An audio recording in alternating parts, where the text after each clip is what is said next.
O la literatura pulp, una que nos ha regalado varios escritores que hoy en día son considerados genios. Mi argumento no es para nada descabellado, debido a que si no hubiese sido por estas producciones, a estas alturas no estaríamos hablando ni de Isaac Asimov, ni de Lovecraft y ni de tantos otros que seguramente me estoy dejando atrás.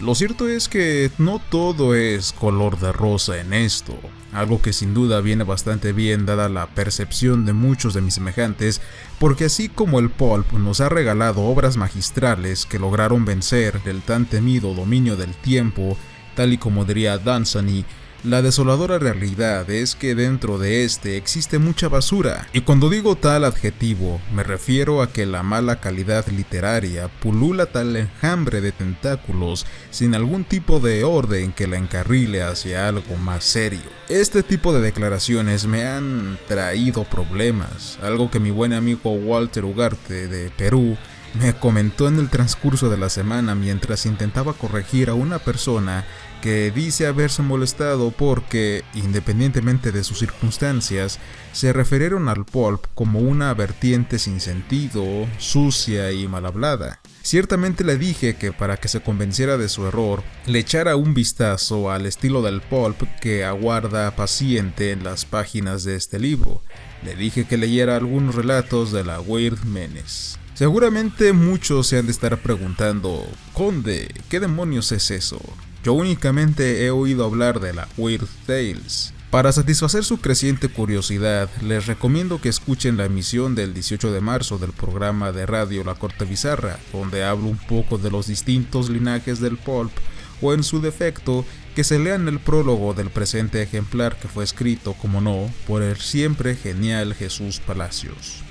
A grandes rasgos, el pulp se divide en bastantes sectores: los relatos fantásticos, los policíacos, los de terror, los de ciencia ficción, los eróticos, que a su vez se subdividen en erotismo heterosexual y homosexual, los de horror y un largo etcétera de mezclas singulares que se dieron entre ellos. Ahora, ¿por qué hago la distinción entre terror y horror? En inglés estos dos términos son sinónimos, pero no en castellano. La palabra terror se utiliza para designar una historia escalofriante y macabra que emplea elementos sobrenaturales para generar miedo, mientras que en el horror ese elemento fantástico tan decisivo está ausente, y no soy el único que lo dice. Recuerdo una vez que mi amiga Nieves de Ediciones Bernacchi lo mencionó en una plática que tuvimos. La relación de lo dicho con anterioridad es una variable decisiva para entender lo que es la Weird Menace, debido a que básicamente es un híbrido entre el pulp erótico y el pulp de horror. Es decir, que contiene muchas escenas en donde los personajes femeninos sufren o están propensos a sufrir una violación y tortura física, y en el que lo monstruoso tiene una explicación más material y o terrenal. Cyber Queen, por mucho que haya utilizado algunos de estos factores, no puede ser considerado, a diferencia de Robert Howard o Hoffman Prince, como parte de esta vertiente, dado que sus historias, y lo pueden constatar mirando mi reseña sobre Jules de Grandin, también estaban empapadas con lo sobrenatural, rompiendo de este modo la estética literaria, aunque reforzando, por loco que pueda parecer, y esto me refiero con los relatos de la Weird Menace, una leve tradición a lo Anne Radcliffe, en lo que todo se reduce a explicar racionalmente los acontecimientos. Por eso existe hoy en día esta gran distinción: Weird Tales o Cuento Extraño, aunque este es realmente el nombre de la revista, y Weird Menace o Amenaza Extraña, que este pues sí es el nombre de la agrupación literaria como tal. Ahora, si la Weird Tales nunca se preocupó por ofrecer un contenido culturalmente intelectual, debido a que le interesaba más el hacer negocio, la Weird Menace lo hizo mucho menos, y es ahí de donde germina el enfoque literario de todo el pulp. historias para entretener a la gente, dejando a un lado el valor artístico. Por supuesto que esto hizo que la lectura de dichas revistas fuese más amena para el sector proletario, en donde no se necesitaba ningún tipo de preparación cultural previa para disfrutar de las narrativas, algo que disgustaba a Lovecraft y su refinada sensibilidad, llamando a varios de sus colegas mercenarios de la pluma, para no decirles abiertamente escritores de carne de cañón. Tales datos acarrean cosas ínfimamente relacionadas con el arte erótico de las carátulas y el pésimo control de calidad de los ejemplares, siendo la primera un cebo para llamar la atención del cliente y la segunda una estrategia comercial para ahorrarse costos y hacer asequible el producto final, aun si ello significaba sacrificar su vida útil.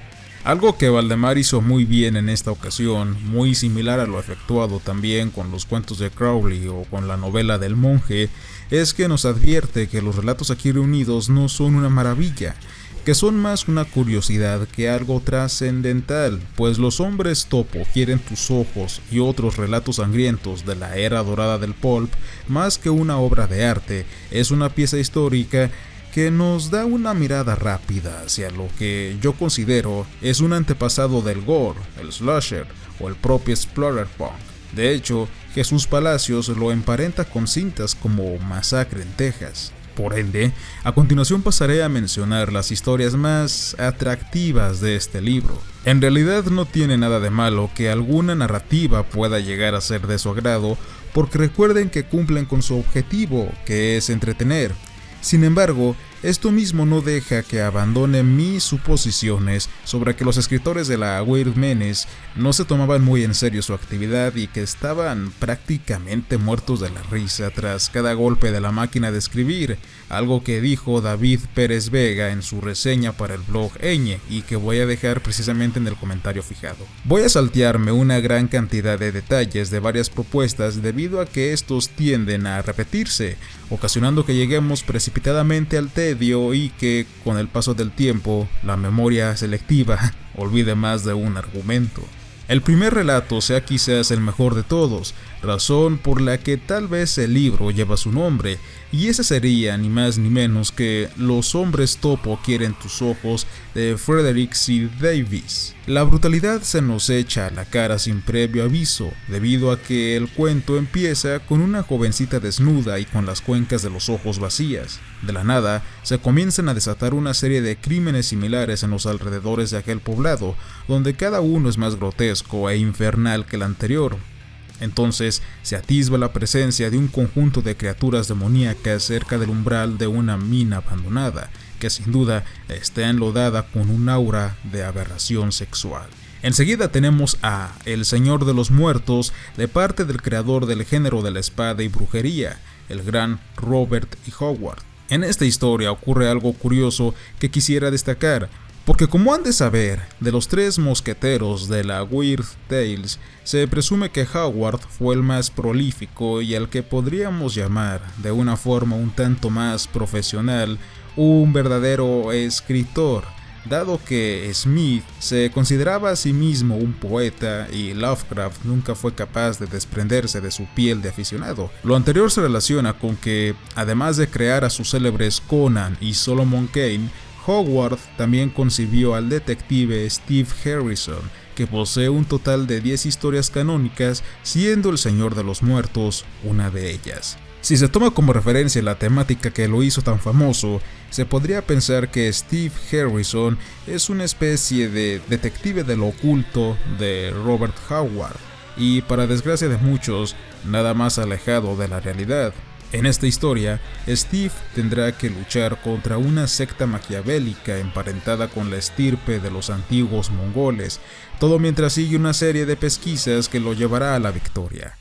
Pese a este detalle, nuestro héroe se aleja del estilo deductivo de Sherlock Holmes y de la astucia psicológica del padre Brown para emplear la violencia más sanguinaria y más llena de testosterona que podamos imaginar. No es un argumento que destaque por su profundidad, empero sí que es uno muy recreativo. Locura Rubia, de Arthur Humboldt, es otro cuento que recuerdo sin dificultades. La premisa del científico loco, o artista sale a relucir por fin luego de varias páginas de ausencia. Aquí, el villano secuestra, adormece, mutila y reutiliza los miembros de cuanta mujer va cayendo en sus manos para crear el modelo perfecto que simbolice todo lo femenino, todo lo procedente del templo de Venus. Sin embargo, las circunstancias cambian poco después de que la pareja protagonista haga su intromisión. Por último, y para no extenderme más de lo debido, quisiera destacar a Novias Frescas para la hija del diablo, de Bruno Fisher, siendo quizás el mejor exponente de lo que es la Weird Menace, considerando sus dotes salvajes, masoquistas y gore. En resumen, se trata sobre una pérfida mujer adinerada que disfruta de corromper a hombres exitosos en el proceso, empleando su cuerpo bien esculpido para ello. Se negasen o no, la mujer siempre terminaba por secuestrarlos junto a sus esposas para dar rienda suelta al frenesí de tortura más morboso que la década de los 40 haya visto jamás. Pese a ser uno de los relatos más extensos, o yo podría decir que son casi novelas cortas, su lectura es muy dinámica y posiblemente queden extasiados por cada ácida pincelada. En definitiva, Los hombres topo quieren tus ojos y otros relatos sangrientos de la era dorada del pulp puede llegar a interesar a cualquiera. Si traslado y no altero su concepto original para esta época, leer su contenido sería muy similar a echarle un vistazo a las novelas baratas que solemos ver en los kioscos junto a las infames y pornográficas chambeadoras. Y esto no lo digo para que se rían ni nada parecido, aunque eso sí, con un giro que todos los presentes les podría interesar, que es el horror. Supongo que somos bastante afortunados de tener algo así para nuestro deleite. Es sorprendente que luego de todos estos años, las revistas en donde los cuentos fueron originalmente publicados hayan sobrevivido a pesar de la serie de factores negativos que los rodean, y más aún, que se tenga una traducción al castellano. Pese a todas sus deficiencias literarias, no se puede negar que esto es una pieza histórica del terror y que todo amante del gore moderno debería de conocer, al menos por obligación. Y bien amigos, he aquí el fin de una nueva reseña. Espero verlos la siguiente semana con otra nueva reseña que no sé cuál diablos voy a traer. Quizás les traiga, no sé, quizás haga una encuesta en Facebook y ustedes ya deciden como es de costumbre. Fue un placer estar aquí de nuevo con ustedes amigos, nos vemos y hasta la próxima.